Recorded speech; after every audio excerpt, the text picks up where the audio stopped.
Bueno, mientras le colocan el micro a Manuel, os comento que él es abogado y está especializado en reclamaciones y defensa de empresas de turismo activo. Desde el año 2018 representa los intereses legales de la Asociación de Empresarios de Turismo Activo en Castilla y León. Bueno, y cuenta con una amplia experiencia en casos de defensa legal de empresas de turismo activo y de naturaleza. Bueno, pues lo dicho, el formato va a ser tipo entrevista. Yo voy a empezar a dispararle preguntas a Manuel. De todas maneras, espero que también me ayudéis a completarlas después, si tenéis cualquier duda, tanto vosotros como los que estáis viéndonos de manera telemática por Zoom, ¿vale? Yo voy a ir registrando las preguntas y si hay alguna por varias vías, las haremos después, ¿vale? Bueno, pues a ver, Manuel, bueno, bien, sí, buenos días. Buenos días y agradecer la invitación de CVV Activa y bueno, para mí estoy encantado de estar aquí hoy compartiendo esta jornada con vosotros.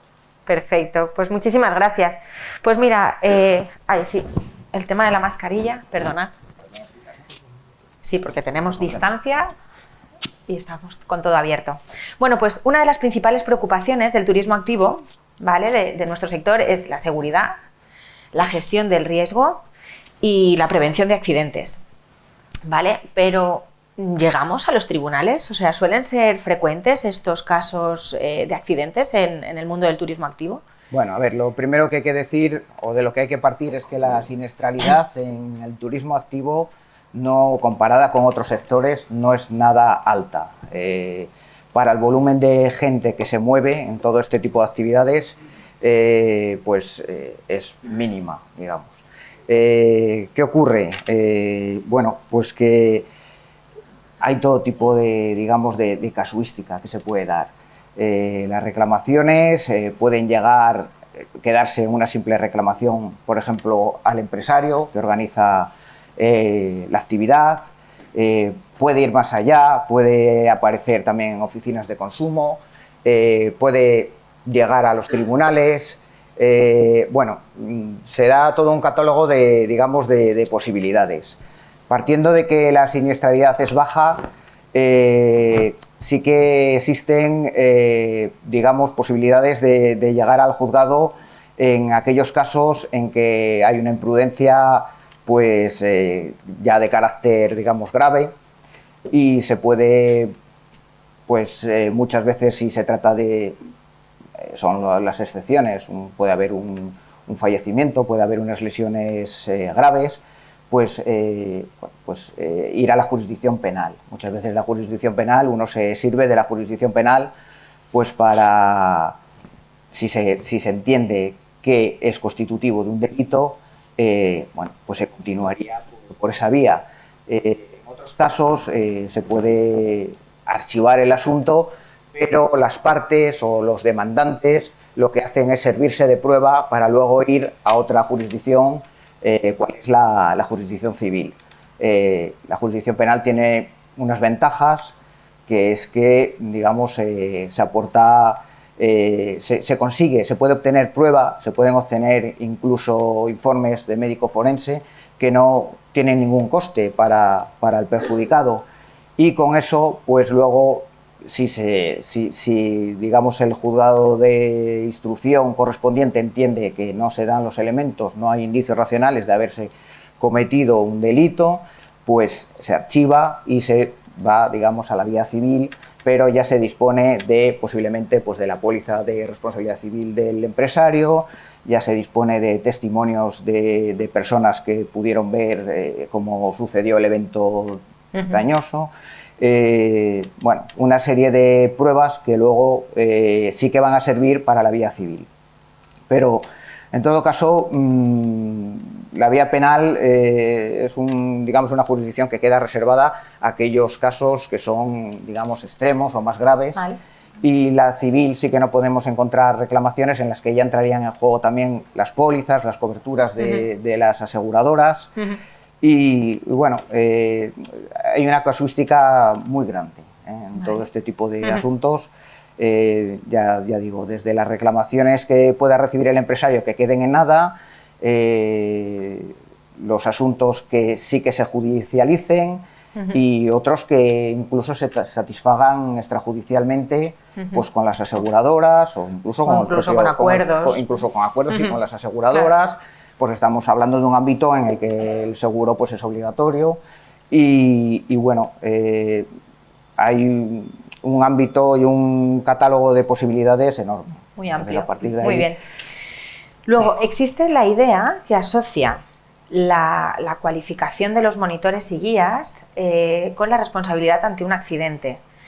¿Podríamos afirmar o podríamos decir que la cualificación y la titulación de los guías va en relación a la responsabilidad que tengan? Es decir, ¿a mayor cualificación, menos responsabilidad en este tipo de casos? No. No es necesaria. A ver, la cualificación de los monitores es necesaria. Evidentemente, en estas actividades, cuanto más cualificado sea el monitor, pues más garantías habrá de que la actividad se desarrolle pues de la mejor manera posible.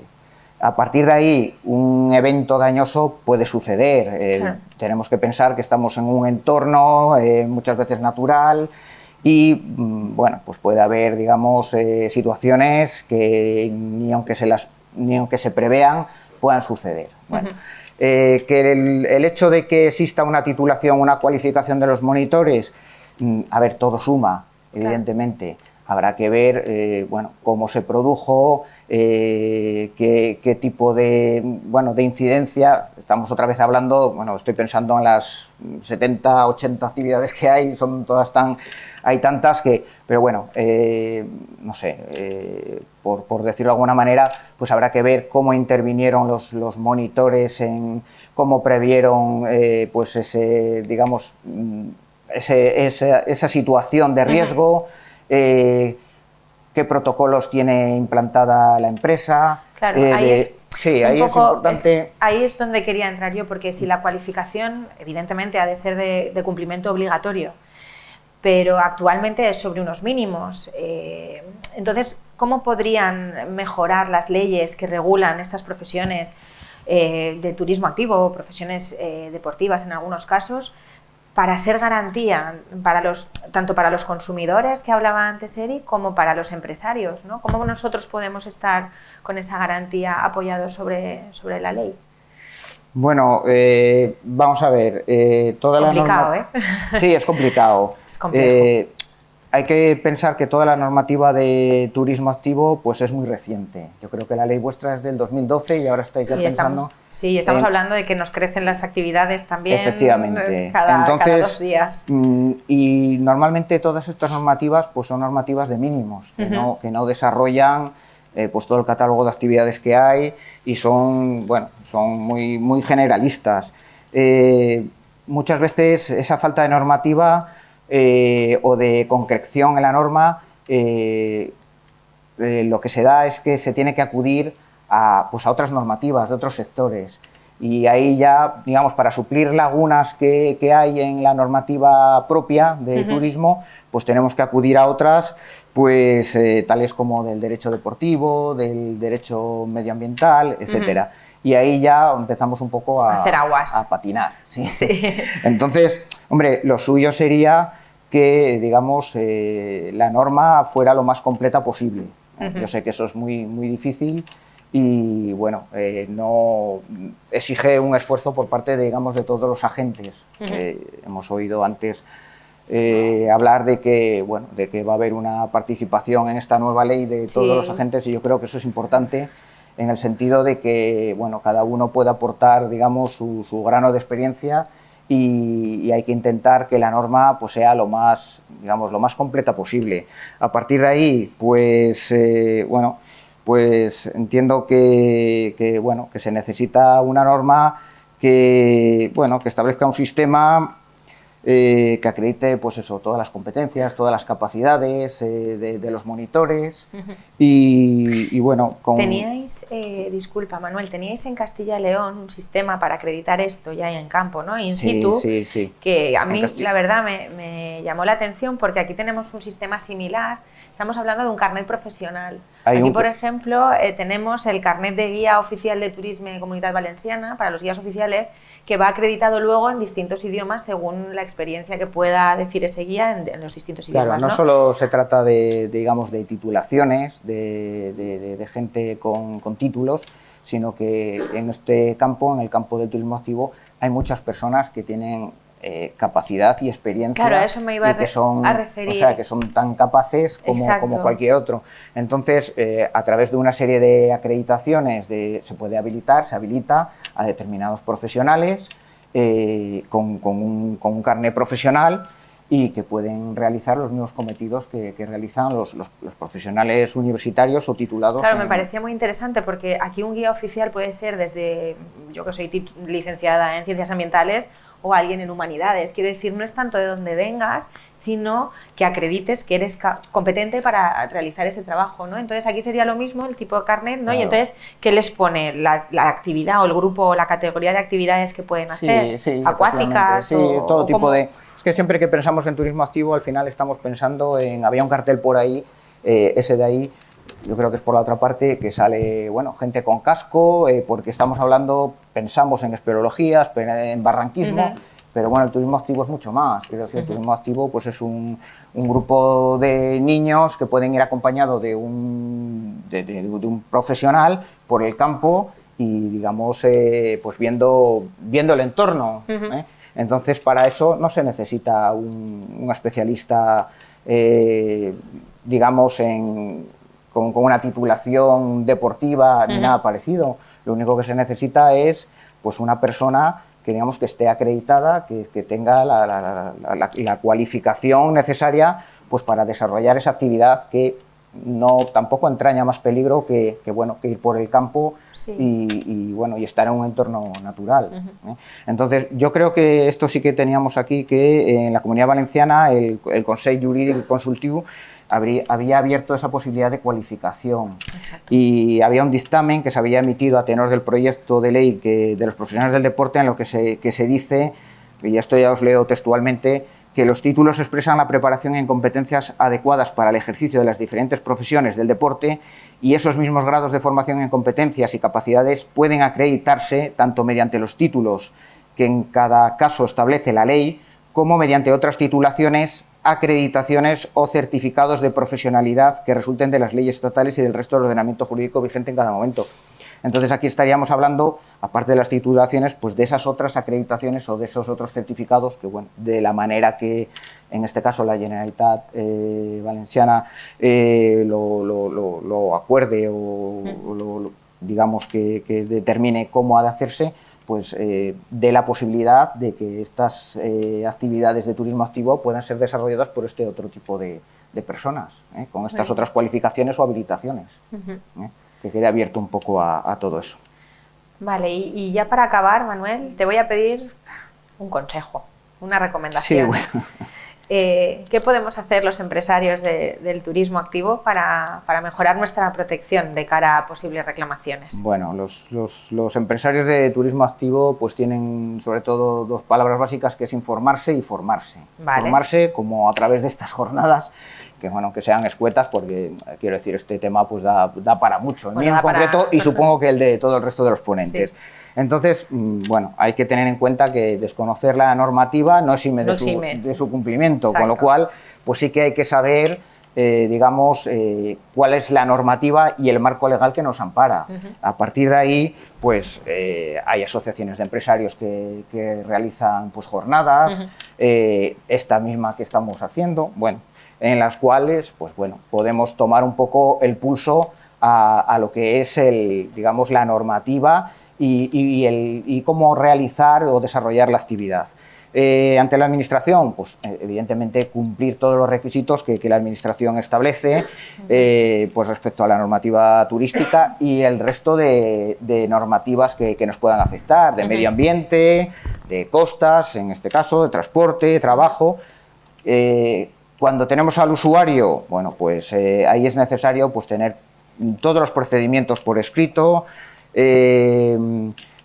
Necesitamos también informar perfectamente con carácter previo a la actividad al usuario de lo que va a hacer, de los riesgos que se va a encontrar, o sería conveniente que firmaran como lo que se puede llamar un consentimiento informado, una declaración de responsabilidad, y que conozcan en todo momento pues, sus derechos y sus deberes. Y luego, bueno, pues sé que también aparte pues tenéis otros temas como es la política de cancelación, por ejemplo, de tal, o bueno, pues quiero decir que hay muchas particularidades en el tema de la contratación que el propio profesional del turismo activo tiene que conocer. Y luego, de cara pues, a un posible accidente o un eventual evento dañoso, pues hay que intentar pues, que todas las decisiones y las acciones que se realicen, que no sean espontáneas, que todo, pues, tenerlo un poco protocolizado, la actividad que se va a realizar y hacer una evaluación previa de los riesgos que se pueden encontrar en la actividad y sobre todo formar a los profesionales que van a desarrollar esas actividades. Se trata de un poco de, pues eso, de garantizar que la actividad se haga de forma satisfactoria para el usuario, que además va a ser la mejor publicidad que vamos a tener para nuestras empresas, y de minimizar, digamos, el riesgo o el daño que pueda sufrir el participante. Entonces, bueno, todas esas cosas es importante pues tener, digamos, pues de una manera muy clara, procedimentada y estructurada de tal manera que nos lleve a buen puerto, podamos continuar. Pues sí, es la idea. Gracias, Manuel. Bueno, pues mi ronda de preguntas... no te vayas, no te vayas. No me voy. Que igual tenemos alguna pregunta aquí en el público. ¿Alguien le quiere hacer alguna consideración a Manuel? Tengo alguna, ¿eh? Que me ha llegado vía, sí, de los que están por ahí detrás. Para Manuel, a ver, ¿qué opinas de que se incluya el turismo activo de forma genérica en la clasificación normativa de actividades complementarias? Bien, bueno, actividades complementarias, entendemos por actividades complementarias de manera genérica. Pues entiendo que sí, o sea, aquí hay un grupo de, cuando nos damos de alta en turismo, puedes darte de alta si no es turismo activo lo que estás haciendo en sí, como hay un registro de actividades complementarias, nos lo podrían igual explicar mejor desde la Casa de Turismo, pero sí, yo entiendo que son actividades complementarias a la actividad turística, como por ejemplo pueda ser igual en algún momento una cata, ¿no? O algo así.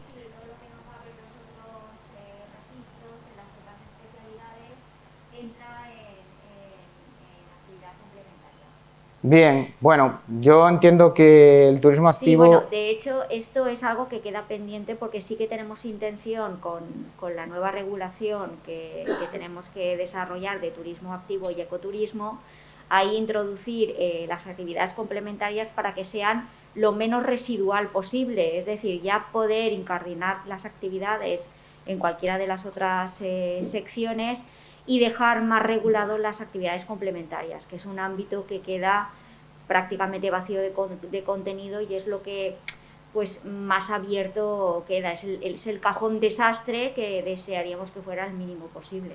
Ya. Claro. Yo entiendo que el turismo activo abarca tantas actividades y tan, digamos, algunas tan complejas que no debería verse mezclado con otro tipo de sectores más livianos, digamos, del turismo, con una cata, por ejemplo, de vinos, que no tiene mayor riesgo que pues, la ingesta de más líquido del vino, pero quiero decir que yo creo que las administraciones deberían hacer un esfuerzo en separar muy bien lo que es el turismo activo y no mezclarlo con otro tipo de actividades que pueden estar o ser colaterales, pero que pertenecen, yo entiendo que pertenecen más al turismo que al turismo activo. Es muy importante separar turismo activo de turismo. Y son, bueno, yo creo que es un esfuerzo que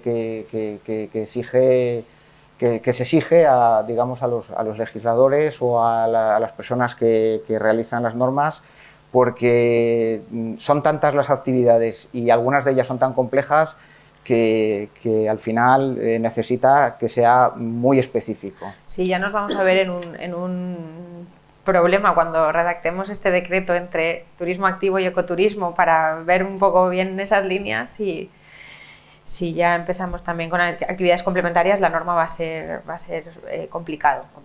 Simplemente lo dejo ahí. Bueno, y otra pregunta última, dice que nos comentan: ¿es cierto que los tribunales tienen una tendencia a favor de los usuarios en los casos de accidentes que en ocasiones perjudica al empresario? Esto, más que pregunta, yo creo que era una afirmación que igual quieren poner aquí en juicio, ¿no? ¿Cómo lo ves tú desde la parte más legal del asunto? Bueno, yo entiendo que no tiene por qué ser así. No tiene por qué. No tiene por qué ser así. No, es que muchas veces los empresarios sí que nos vemos, ¿no?, que ante un accidente como que toda la garantía va hacia el usuario, y el empresario igual en algunas ocasiones se siente... Bueno, aquí en España se puede dar todo tipo de, digamos, de posibilidades. Existe también mucha picaresca. También vamos a encontrarnos clientes que digan que han sufrido pues una lesión que realmente a lo mejor han sufrido en otro lado, y aprovechen la ocasión para aprovechando que tenemos un seguro de responsabilidad civil, pues para reclamarnos. Pero bueno, yo la independencia de los jueces respecto a, bueno, pues como en el orden social, que sean pro trabajador, pro empresario, yo creo que eso tampoco. Al final al juez hay que darle hechos, pruebas y bueno, y a partir de ahí pues bueno, él es el que decide. Y no, yo creo que no tenemos que ver tampoco ese tipo de fantasmas. Vale. Se trata de hacer las cosas bien. Y bueno, y de la formación y de la información, y a partir de ahí pues bueno, no, a ver, todo puede surgir cualquier tipo de eventualidad, eso está claro, y nos podemos encontrar con problemas a lo mejor pero si los hemos previsto y los hemos minimizado, no vamos a tener mayor problema. Pues con eso nos quedamos, Manuel. Muchísimas gracias por tu aportación en estas jornadas. Gracias. Hay que hacer las cosas bien y tenerlo todo protocolarizado, y de esa manera pues minimizaremos riesgos. Muchas gracias. Muy bien, muchas gracias. Y pasamos